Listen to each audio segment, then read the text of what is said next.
We are all building up for a very special 75th Independence Day celebration. August 15th is going to be very, very special. India has achieved tremendously when it comes to all fields ever since we got independence in 1947. Sports is no exception. And in this dugout session today, we are going to discuss the top sporting moments that we have had in this country ever since independence. Narrowing it down to 10 and narrowing it down to an even further 5 is going to be a very, very complicated task, folks. Some events might be missed, but here we will tell you with all explanations, analysis, there will be a debate. What goes in, what goes on. I will agree with some, you might agree with some, Shane will agree with some, but at the end of the day, 5 greatest sporting moments in India's history. We are going to debate that. Disclaimers 1 and 2. First disclaimer, all the events are post 1947. So unfortunately, automatically 1928, 1932, 1936, the Olympic glory that we achieved on the Dhyan Chand does not come into the fray. Then the second disclaimer is whatever we will number is not based on any specific method. We are just numbering it as we know it. It's not a ranking, essentially. It's just there for an order and nothing else. Nothing also else. have to mention that we've been debating over this particular thing for quite a while. Yeah. And in fact, this isn't the first time. I mean, if you guys have watched, if you guys are watchers of India Today, the TV channel, you know that we also had a massive package go up, you know, in terms of 75 great moments. So obviously that did form a bit of a basis. So to whittle that down to first 10 and then now whittle it down on the show to 5. Yes. Let's just say it's going to be quite the challenge, but of course we enjoy challenges like this. We enjoy debates, and we'd be very interested to hear from you guys as well to see what exactly features for you. So let's get going. Let's get going. So what were our initial top 10 moments? We're first going to just list all of those, the first 10. We'll debate and mention pros and cons of them, obviously. And then we'll make a final. In fact, let's just put it this way. We might get to a situation where he might vote for one and I will vote for the same. We might get cases where we'll actually have a logjam, and in cases when there's a logjam, we will of course come to you, our dear family members, because, well, of course, we would use a nice little voting thing. You know for a fact we've done that before. We've done it before for other dugouts and other when we're picking 15s and stuff like that. Yep. So we're going to do it today as well, and I'm sure it will come down to that. There is no way he and I are agreeing on exact 5 things, because let's also be fair. We haven't actually discussed what our 5 choices are. Absolutely. We're going to actually find out each other's choices only. Exactly. So this is going to be a little bit of fun, but so let us get down immediately to listing the top 10 moments first. Right. Number 1, I think there should be no debate on this. I mean, let's see. I don't think there should be any either. I agree. But Neeraj Chopra, let's just, a little bit of recency bias here. Absolutely. It's only been about a year now that he actually accomplished history in Tokyo. And it still feels so fresh for one. I mean, you just remember that recently we were hoping and praying that he brings home a gold in the World Championships.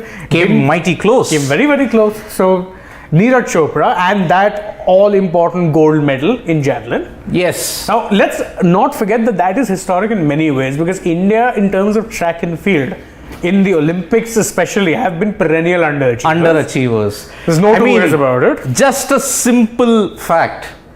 125 years of Olympic history, pre-independence, post-independence, only one athlete has won the gold medal from India, and that is Neeraj Chopra. 125 years, he is truly a once-in-a-generation athlete.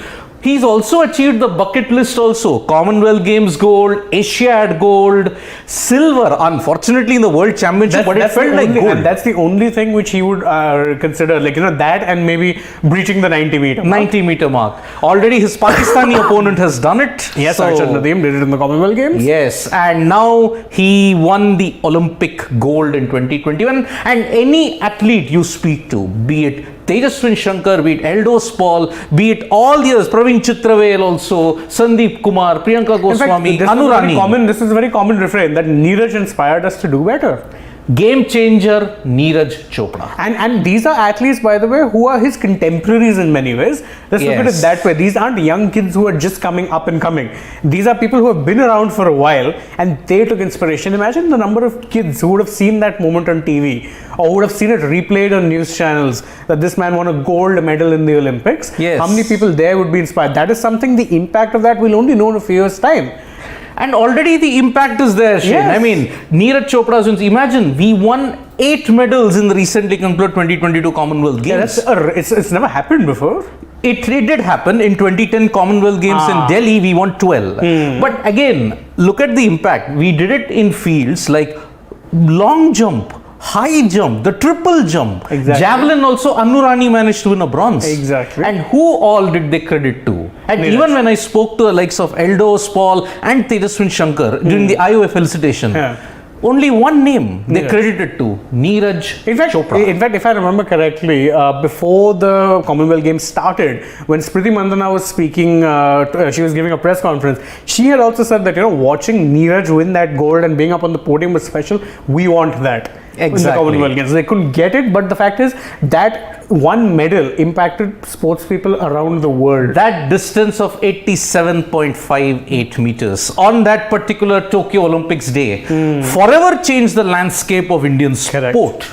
So Neeraj Chopra, and the scariest part is he's under 25. Exactly. And he's already achieved it. Yeah, you would reckon that, again, as I said, the only thing really to tick off the list now would be a World Athletics Championship gold. That's it. Yeah, and if he wins that, then who really cares if he gets the 90 meter or not? Let's put it this way. What if he can get that? Maybe, perhaps. What if he gets it without getting a 90 meter? Then does the 90 meter matter? Perhaps that is the one stain on his absolutely magnificent legacy. That he didn't get a 90 meter. Yes. That's one brilliant stain. Because nitpickers will nitpick. Yeah. So I will say, he's got only 2 things to tick off now. One is the gold at the World Athletics Championship, which he came very close to in Oregon. Anderson Peters, unfortunately, threw 90 meters at some other. He was on some other planet that day, that man. And breaching the 90 meter mark, because he did come close, 89.94. Exactly. It's not like he's that far off. It's a case of just one little bit of one final push. One final push. Needed. Because out of 6 attempts, you need to just do one good thing. And Neeraj did it. Even in the World Athletics Championship, his 4th attempt hit the mark. Here, I think his 2nd attempt probably clinched the gold in Tokyo. So that is the way I have to look at it. So now, anyway, Neeraj Chopra unanimously. Yeah, but we'll discuss all of the choices we have once we get through the 10. Remember, there's 9 more still to go. So we'll list them down, and then after that we'll make our choices. Yes. So the second one, 1983. I mean, a year that will forever be synonymous with glory and a certain legacy when you talk about Indian sport and particularly, of course, Indian cricket. The 1983 World Cup win. Surely, again, this is one of those which I think we've talked about ad nauseum. You can never really tire of it. You can never really tire of it. The ultimate underdog story. Yes, see, the 1983 World Cup win is very, very significant for 2 reasons. Number 1, we only had achieved limited success overseas. That was 12 years prior to the 1983 which we will be coming to in a bit. By the way. And when it comes to ODIs, we had just won 1 game in 1975 in the World Cup, and that was against East Africa. Exactly. In 1979, we had lost 3 matches. The most humiliating thing was we had lost to Sri Lanka, who were an associate nation at that time by 47 runs. Now the West Indies were intimidating and dominating bowling attacks the world over. And their batting wasn't too bad either. Clive Lloyd, Viv Richards. Man, oh man, you needed to This was the West Indies teams. Like when we're talking about generational, groundbreaking teams, this West Indies team is right up there with that Australian team of the late 90s and Fire in Babylon. Yes. What inspired Fire in Babylon? It was this mighty West Indies team. And when they made it to the final in 83, people are thinking, oh great, they're making it 3 on the trot. 3 on the trot. No chance. India? 66-1. 66-1. And okay, I will quote a very fictional reference here, 1983, the film. The journalists had a very condescending attitude towards the Indian team. I mean, what are you going to do in the World Cup? Kapil Dev had a reply, we are here to win. Simple. And who can forget India versus Zimbabwe? A match which, by the way, was never telecast because Okay. it wasn't considered important enough. Two sides of that story. Number one, they all alleged that the BBC crew were on strike that day. No, that's not true. I don't But- think they considered it an important enough match to be Yes, broadcast. because India and Zimbabwe were the minnows, Australia and England were playing on the same day. Exactly. I mean, you're going to broadcast if you have the choice of only one. Yep. You're broadcasting the Ashes rivalry. Yes, Simple but as. 1983 changed the entire foundation of not just Indian cricket, but world Cricket. This was the start. This was that genesis moment. The genesis moment which led to India becoming the ultimate financial superpower, because 4 years later, cricket, especially the World Cup, would be taken away from England and be hosted in the subcontinent. Exactly. Something that was unthinkable at that point. Yes, so that is why 1983 World Cup is there And in again, our this list. is something we've debated, as I said, ad nauseum. Yep. If Neeraj is something that is recency bias, 83 is something that will always be special to Indians. Let's Yep. be very fair. We are all getting there. I mean, for folks asking, you've forgotten this, but remember, it's a list of 10. We have just started We've two. only put 2 things in. Don't worry, guys. We're getting We there. we have got you all sorted, don't Yeah, worry. yeah. At number 3, we Okay, we're have... sticking with cricket. Sachin, 100. Woohoo! The gold standard. Sachin. Do you remember the frenzy around this when it was coming, when it was incoming and loading, to use terms that are very popular with us? Don't remind me. 369 days was the gap between 99 and 100. Yeah. But Sachin, he's not an individual. He's an emotion. Exactly. And why is Sachin Tendulkar an emotion for all of us? Because of this small stat. This is one of many, by the One way. of the many groundbreaking and path-breaking statistics that he has done. ODI tally, test tally, number of centuries, number of times he's helped India win matches, number of times he's helped India out in a crisis situation, any condition. Across conditions, mind you. Gold standard, if we have to match up to Olympic standard, we say the gold standard is the ultimate standard. Sachin in this modern era Was the gold standard. And August 14th, by the way, is a very, very special day for Sachin Tendulkar fans. Why? First Test century. Correct. And coincidentally, 41 years before that, Bradman had played his last Test innings. 1948. So, simply Sachin 100 hundreds. I think these 3 words, enough said. Absolutely. I mean, as I said, if you remember the kind of frenzy with which people awaited that, I think, let's be fair, it took a toll on the great man himself. Of course. I mean, the great man was almost mortal, but in 2012 he achieved God mode. Finally, He achieved something that, we didn't think would be achieved. maybe that mark 100 hundreds, like Bradman's 99.94, might not be broken. I mean, we thought that Kohli would be Virat the Kohli would closest. do it, but this dip of 3 years has set him back by a massive margin. We're still waiting for 71. Never mind, And he'll draw level with Ponting. Remember that. Not yet crossed that great man. Exactly. That is the way. Now, number 4. Number 4, let's go back to a little bit of Olympics, and if we're talking about gold standard being Neeraj Chopra, the man who was the gold standard before him, Abhinav Bindra, Yes. the first individual Olympic gold medalist for India, Yep. Abhinav Bindra. Abhinav Bindra, 2008. There comes a moment in life, Shane, when we say, what is the one sporting event by which we can tell our grandchildren that what was the success factor? This man gave us that dream. Absolutely. Abhinav Bindra, 2008 gold medal was an epoch-making moment, because 2008 Beijing, the build-up I remember was that it was catastrophic. Why? Our hockey team, the men's hockey team, had failed to qualify for the Olympics for the first time in history. That was a massive scar, because we had set the original dominance. Yeah, the gold standard for hockey, when you look at in terms of medal tally, India has always been that in the Olympics, but they didn't make it. They didn't make it. It's like Italy not qualifying for a FIFA World Cup, which by the way has happened 2 years now. 2 years but still, in succession. But they're 2 editions. 4-time world champions. Yes. It's still shocking. It is. So that's the case with India. When you talk about the gold standard of hockey, India, one of those nations who have a glorious past. Not making it to the Olympics was unimaginable. Unimaginable. Amidst all that doom and gloom, hockey's absence saw three moments of individual brilliance in 2008. Right. It was Sushil Kumar in wrestling, yes. Vijender in boxing, but Abhinav Bindra. Who would have ever thought that shooting would come into the national conscience of India in such a massive way? And look at it, Abhinav Bindra's gold saw shooting become the sport for India. It became such a popular sport, or such a sport which so many people wanted to take up, that there was outrage that it was being excluded from the Commonwealth. Yes, that is. We were worried that, where are those medals coming from then? Yep. Because shooting brought us 12 medals in 2018, if I'm not wrong. Yep. So, I mean, more than 12. I think it was close to 16 medals that we had won. So in double digits still. That's double digits medals just shoosh, gone. Yes. So, and shooting, that moment, of course, see, shooting did have a strong history prior to that, because again, you'd remember even the biggest success before Bindra was, of course, Colonel Rajavardhan Singh Rathore. Also did it in shooting, that silver medal. Silver in Athens, but Greece. This gold. Yeah.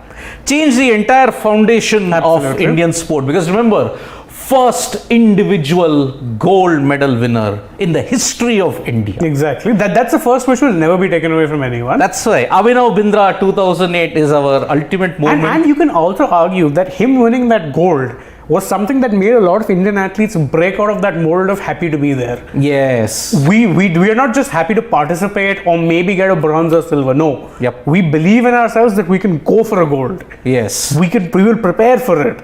Yep. We will go with that mindset that is what we're going to do. That is something that Bindra instilled in a lot of people. Yes. So now we come to number 5. We're almost halfway there, and we're sticking to, of course, the Olympics here. So 1948. The hockey. 1948. Independent India's first hockey gold medal. Independent India, I say. Yeah. Because again, Hockey.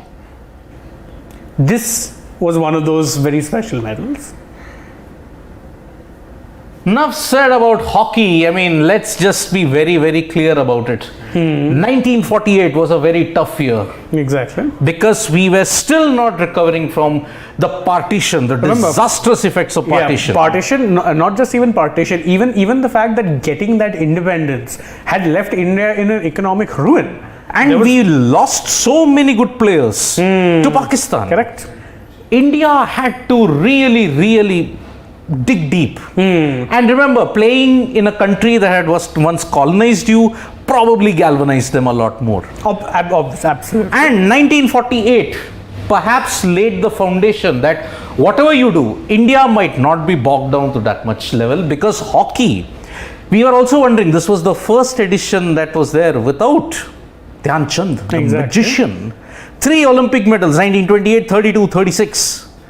But what a moment it was when we saw independent India, the tricolour being raised in front of the Brits. Exactly. That was the biggest moment. Salt in the wound moments, and you may say a lot of burn moments for the Brits.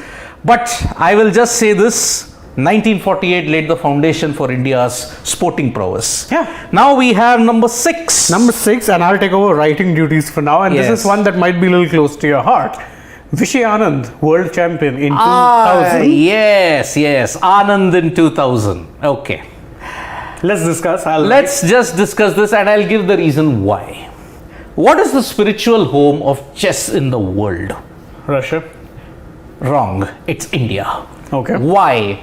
Because we invented the game of chess thousands of years. Chaturangam, we invented it thousands of years before the Russians. Before even Russia became an entity. Dominated it, yeah. Before even Russia became an entity, yes. Russia, and even Russia's dominance was not based, it started after the Cold War. Exactly. Prior to the Cold War, it was Cuba who had dominated. Jose Raul Capablanca. Alexander Alekhine also dominated. The Capablanca-Alekhine duels were legendary. After that, it was 50 years of red terror, if I may say, in chess. Thanks to the Soviets, thanks to the Russians. You had Boris Spassky, you had Anatoly Karpov, you had Garry Kasparov. Bobby Fischer probably broke that for a certain limit for 3 years in 1975, but his eccentricity led to his downfall. Now, who ensured that the Russian domination in chess would be broken in a massive way? It's this individual. I'm not just talking about prior 2000. 1991, Reggio Emilia, Tilburg, he defeated both Kasparov and Karpov to be the number one, and he won those events. So, even after that, doubts lingered. An Indian trying to challenge a Russian? Nah, it's not happening. 1995, Garry Kasparov had employed dirty tactics to defeat Anand in the World Trade Center Championship. Karpov, on the other hand, in 1997, it was breaking point for India when it came to chess. Yeah. Anand had to play 31 consecutive games. It was like 31 ODIs being played across 30 days. Yeah. Classical format. He made it and won it all. He had to come to Groningen for the World Championship against Karpov, who did not play even a single game. He was fresh. Yeah. Karpov then had the audacity to say, I don't think Anand is world champion material. Coming from a legend, yes, he is a legend, but that comment really spurred Anand on. He, against all the odds, he managed to draw the classical version but lost in the rapid. Anand had to say, I was brought to Groningen on a coffin. Imagine having played 31 classical games. In 30 days. Karpov did not play a single game, and what happened? He lost. Yeah. Chokers can't beat the world. But in 2000, Iran against Alexei Shirov, Vishwanathan Anand finally showed that he had achieved providence. And he became India's first world champion in chess. Although circumstances might have been different, but world champion in chess, Vishwanathan Anand, 2000. And that laid the foundation for 74 Grandmasters in 2022. That's moment number 6, folks, when it comes. And now, lucky 7, moment number 7. Now, this is something that I think a lot of people, again, we're coming back to recency bias. We're talking about Gabba. And of course, Australia 2021. Gabba. This. Forever remember the word, because the Gabba was one of the last renowned fortresses in cricket. Yes. Barbados had crumbled in 1994 when England defeated the West Indies after 59 years. There was only one venue left where no team had managed to breach the Australian fortress. It was the Gabba. The 2021 series itself was India showing that you can try to keep them down, but they'll never be down. Yeah, because there were so many players who you ended up losing out either due to COVID, 36 all out. injury. COVID, injury, paternity break. You were fielding a C team heading into Australia. You were fielding a team of net bowlers at one point. Remember, your most experienced bowler by default was Siraj. Why? Because he played the previous test. And on top of that, Australia's bowlers had taken a combined 1,000 wickets. Their batting order was stronger. Yeah, because there was a Smith and Warner back in the team. Yes, along with Marnus Labuschagne. Yes. What happened is evident that 4 by Rishabh Pant, too long off of Josh Hazelwood. Wow, what a moment. It was indeed the wow moment which ensured that India could beat any nation, anywhere and in any ground. Absolutely. Tim Payne had said, come to the Gabba, you see what we'll do. And well, we saw. Payne spectacularly was left in pain. And Australian cricket is recovering, but I think they now have a huge mental block against India, having lost to them in their own fortress. And mind you, that series was the second series on the trot that they lost at home. Yes. The first one, there was still, of course, the big asterisk that, there was no Warner, there was no Smith. 2021, you had Warner. You had the full Australian team. India were down to their C team. But and you what still lost. And you still lost. That is why it was a truly, truly inspirational moment in our cricketing history. I would rate it up as one of the finest moments in cricket history for India. Even up there with the World Cup wins and all, because you defeated Australia and ended what was the last known fortress in modern day cricket. Correct.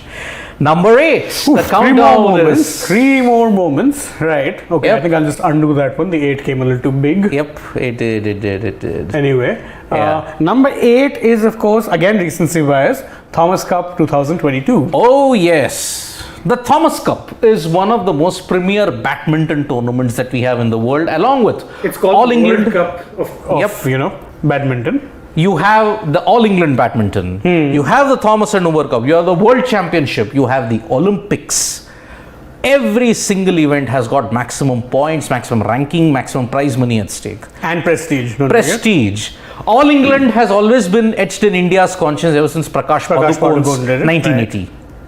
Then the Thomas and Uber Cup has been dominated by the likes of Malaysia, Indonesia. Again, these are teams that produce a lot of badminton talent for fun. Yes. Because I can remember, Thomas Cup is a team event. Yep. It's not just about one player or two players. You're playing as a team and you win and lose as a team. You have Denmark, you have China, you have Chinese Taipei, you have South Korea. A lot of nations. Lot of competition. India had never won it prior to 2022. Yes. But? And it did not start off well with Exactly. Sindhu and India losing out in the Uber Cup, correct. So that is why India's chances and confidence took a big hit. But defying all expectations, the superheroes of India's men's badminton, it was Kidambi Shrikant, Lakshya Sen, HS Pranoy, Satvik Sairaj Rankireddy and Chirag Shetty. That magnificent quartet, if you may say, put on a quintet. Yeah, the quintet, let me just say, the quintet put up one of the greatest performances that badminton has ever seen. Sindhu, Saina's medal exploits in the Olympics are right up there. Yeah. But Thomas Cup 2022 gave the belief that India in badminton now are a major force to be reckoned. They might not be the force, but they're right up there and can challenge on any given day. HS Pranoy battled an injury in the semi-final, but yet he refused to give up. Lakshya Sen, hammered by losses in the previous games. Exactly. In the final, he came out all guns blazing. And see how well he started off things. Satvik Sairaj Rankireddy and Chirag Shetty had to beat Malaysia and Indonesia, two nations that are supremely strong in doubles. Badminton and doubles particularly. Doubles in particular. But what a brilliant performance. Absolutely. Right up there for me. Right in terms up there. Of all those accomplishments. Number 9. Ooh, and now it's again trip down memory lane. 1971. The two series wins which we were discussing earlier. 1971. Look, let us be very clear about it. 1971 is a very historic year in a lot of ways. Why is that? You just had won a war against Pakistan. The socio-political and the geopolitical situation at that time was very tense. You had given rise to Bangladesh as a new nation. Indira Gandhi was at the peak of her powers at that time. So when everything was going up for India, naturally sports also had to come up for India. The upturn in fortunes was... Now, everybody will say 1968 was when India won their first ever overseas series, New Zealand 3-1. But New Zealand at that time were not even considered to be one of the best at that time. Yeah. West Indies and England. West Indies were starting their upward trend. England at home, rarely beaten. Yes, and in the 50s and the 60s, they were very strong at home. Because even the Aussies could not get the better of them in the Ashes. England and West Indies conquered in that same year, thanks to the brilliance of Sunil Gavaskar and Bhagwat Chandrasekhar, the man who redefined leg spin, although with a slight deformity. Muralidharan, take note, Muttaya Muralidharan. But Bhagwat Chandrasekhar was simply magnificent. When India won in England and in the West Indies in that same year, we felt that Indian cricket also has its own identity. And it was very much on the upswing at that point because these were places that were very hard to win series at that point. Remember, this is in an era which was not as globalized as cricket is now. You weren't playing that much cricket. Your exposure to these countries was limited to matches you played beforehand and then of course the series matches. Yes. So you were learning the conditions as you it was essentially learning on the job. Absolutely. So you're not really picking up the conditions and neither was, of course, we were living in a time when, it was mostly batting paradise conditions. Yes. Very different times. These series wins went a lot to the psyche of the players. Absolutely. It proved to them as well that, we can go and beat these guys. We can beat them, yes. Now the final, the 10th, the best for the last. I don't know about the best, but it's definitely one of those that's right up there. Otherwise we would have included it. Yes. And of course, I'm talking about 2007. 2007 World T20. Right. Okay. WT20. Yes. Now this is where I'm going to tell our family members that we are not going to include 2011 World Cup for 3 reasons. Number one, you had already won the ODI World Cup in 1983. In fact, you had won two World Cups before that, because 2007 comes before that. So. Yes, you already had won the 1983 World Cup. And imagine 2007. Why was it so important? Because 2007, the fortunes in you the had ODI World Cup. You had already plummeted to your lowest of low in 2007 World Cup when you were eliminated in the first round. Correct. There was uncertainty as to who will take Indian cricket forward. Because the feeling also was that Greg Chappell had taken Indian cricket a few years back. So now, what are you going to do? And in the 2007 World T20, it was a new format.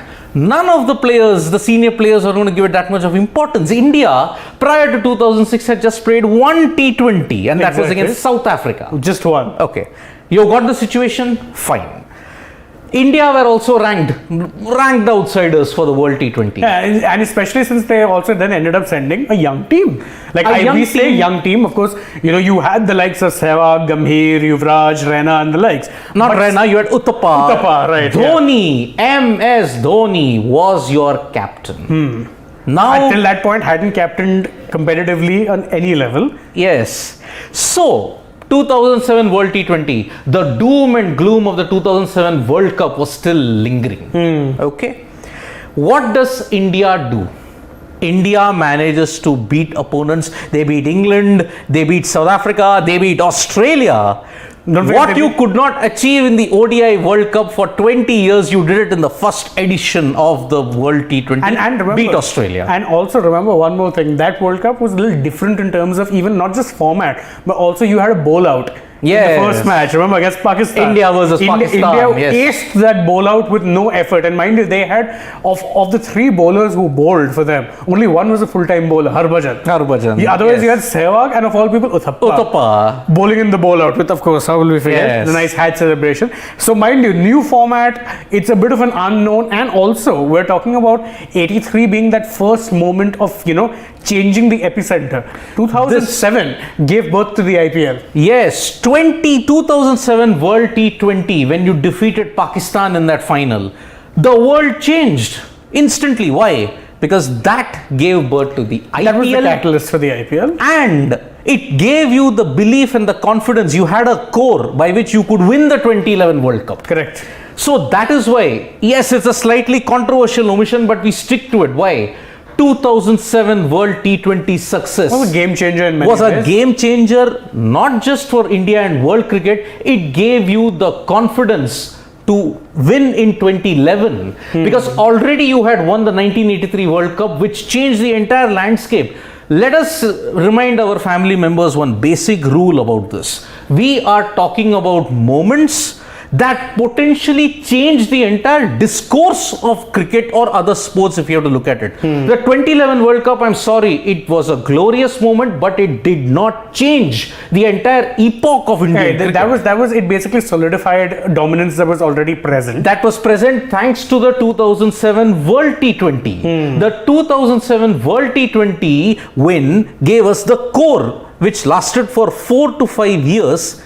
And we did not look back. That's why 2011's success is based on 2007 World T20. Although you may say there was the ICL and other things, but look, after you won the World T20, the IPL gave you wings. It just had to happen, and it happened in 2008. And it gave you a lot of money. Lot of money, which changed your entire discourse, club versus country. Yeah, which was something we've discussed a lot. I know I have. So I will just say one major thing, okay? 2007 World T20 was a game changer. England, West Indies 1971, a game changer. Thomas Cup, you had never won it, ever, and you managed to win it. Gabba 2021, it changed the entire dynamics of India versus Australia. 2018 is considered lesser because Australia were not playing their full strength team. And on top of that, India had come to the series with confidence. And on top of that, you hadn't played in the Gabba in 2018 and 19. You played in Melbourne, you played in Adelaide, you played in Sydney, and you played in Perth. You lost in Perth, you won in Adelaide, you won in Melbourne after 37 years. But again, We might argue that fine, 2018 was the first time we won in Australia. Yeah, but again, But Gabba was something 2021. special. No, something special. 1948 hockey, Bindra, Sachin 100 hundreds. Sachin's 100 hundreds is now your new benchmark after Don Bradman's 99.94.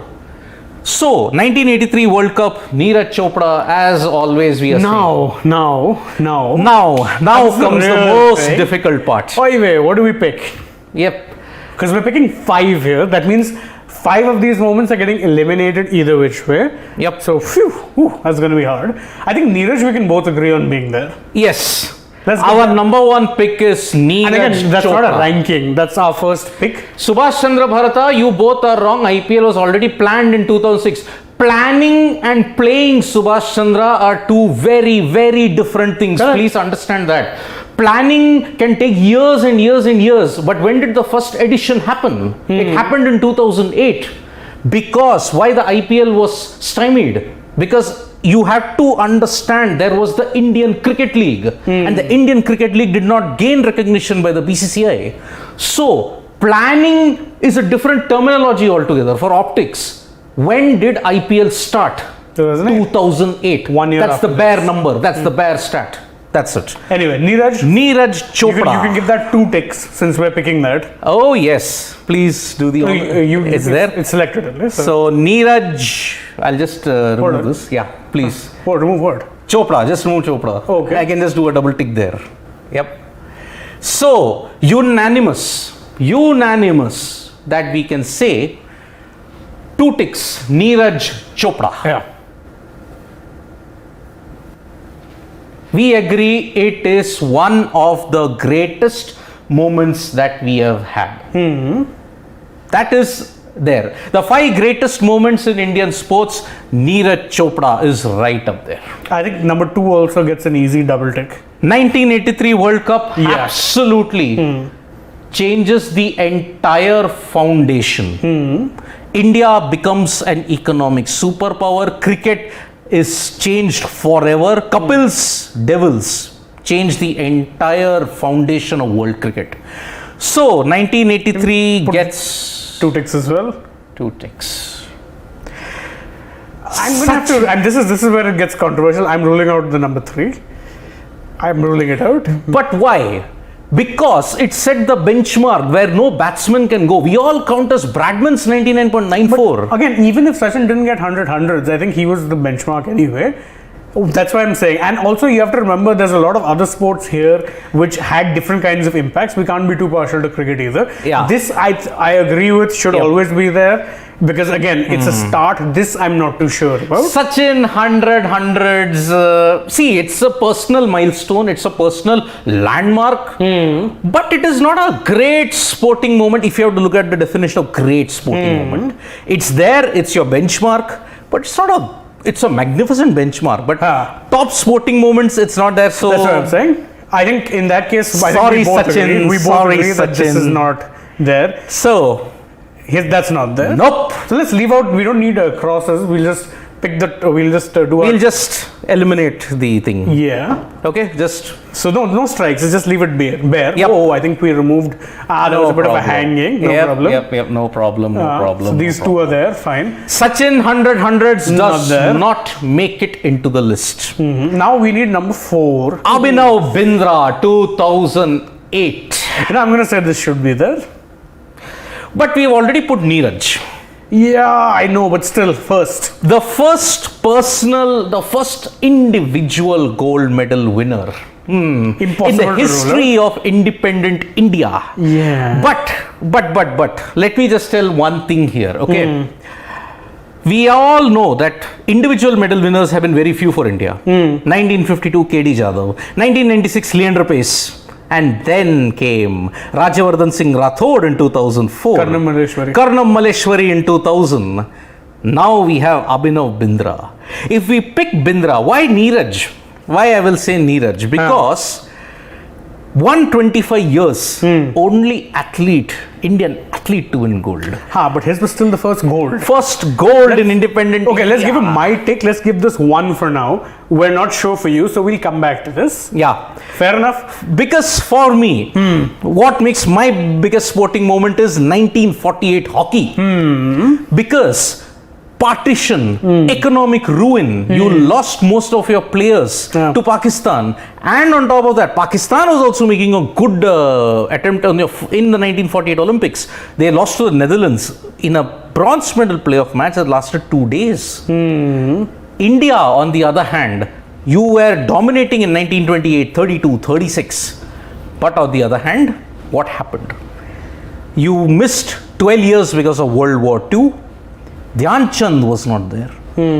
What did you do? 1948, you still, and you defeated the Brits 4-0 in their own backyard. You know why just my main reason for omitting this? They'd already won 3 goals prior. I know it's not the same team, it's not the same circumstances. But independent India's first gold medal. But still, if we're being very harsh, and considering I have a lot of love for all of these moments, very different reasons. If we're going to have to be harsh, then I don't think there's any right or wrong answer here. So this just misses out for me, because again, there's some here as well which are undeniably there for me. So, it gets my tick. Right, so we're going to come back to this. We'll come back to it. Anand 2000 World Championship. He became India's first world champion in a sport. Let me just add that in a sport that has been played by 187 nations. In the recent chess Olympiad, 187 nations participated. In the previous Olympiad in Banchumi, you had 162. Over 150 nations, and you stand on top of the I think pile. Anand makes it for me.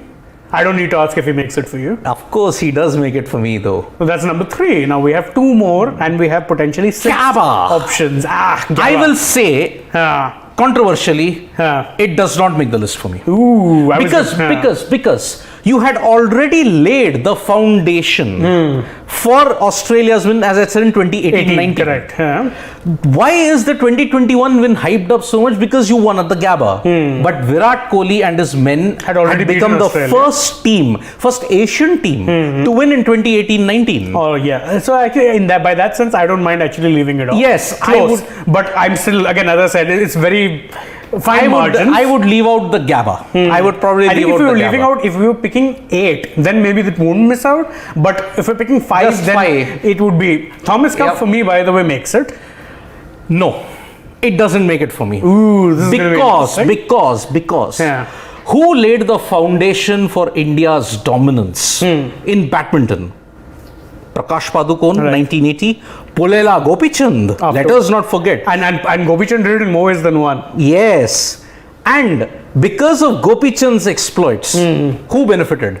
A certain Saina Nehwal and PV Sindhu. Pretty much every badminton player who's come through now. Saina Nehwal had become India's first medal winner in badminton in 2012. Sindhu now is the greatest Olympian we have had in badminton by winning 2 medals. Correct. Silver and bronze. And 5 Commonwealth, 3 in the Commonwealth as well. Bronze, silver, gold. And Asiad, she's won the bronze and silver. Exactly. Now, the Thomas Cup win was an event out of 4 major events. But in badminton, which is considered the pinnacle of all the Olympics. Oh, the Olympics. Right. The Olympics. Followed by the World Championship. Sindhu's 2019 win is very, very good, because now she's almost completed the set. Exactly. 2019 World Championship, when she won in Basel, that was the one thing that we needed. So Thomas Cup does not make it for me, because it was one particular event out of 4 major events. Fair enough. So for me, Thomas Cup does not make it. Okay, what about number 9? Very, very important, and I will say yes, this makes it primarily because prior to 1971, you had one series only in India. 1952, you had won your first series after debuting in 1932. After that, what happened? You primarily did not win anything for close to 19 years outside of India, I am saying. You are hammered final in England. And then in Australia, you did not have that much of success. In fact, you didn't tour Australia after 1947 on many occasions. You won in New Zealand, but again, New Zealand at that time. We're not a massive nation in cricket. 1971 gave you the belief that you can actually win overseas. It was the first time ever that you had beaten strong opponents in their own backyard. England and the West Indies. West Indies were just about getting there, although they weren't supremely strong. But in the annals of Indian cricket history, 1971 is always a golden year. So that also makes it. England, West Indies. Thomas Cup does not make it in our list because Sindhu's exploits. Again, there's a lot of badminton exploits prior. Then this is also going to be interesting because it doesn't make it for me. It makes it for me because it becomes too cricket centric. This list then far too cricket centric. So for the benefit, that's why I thought it's either one of these two, number 9 or 10. We're picking one. Yeah. So because let's just respect the other sports that are there in the list because we don't want to make it too cricket centric. So 2007 World T20 does not make it in our list. Then that means we're left with potentially 1, 2, 3, 4, 5, 6. 1, 2, 3, 4. We're left with one choice actually. One choice. So it has to be one of Bindra or this is tell you what, let's throw it to the audience. Let's throw it to the audience. Yeah. So Abhinav Bindra 2008 or 1948 hockey gold. Yeah, which is it? 2008 Bindra or 1948 hockey? Let's start voting now. We'll count the votes. So let us know, guys. Yep. So actually, if we have to look at it, Rajan Tind again. IPL was announced. Don't get into the argument. Don't get into the argument. Yep. Don't bother. Well, as we have said, we are eliminating some of the cricket thing because we don't want to make it too cricket centric.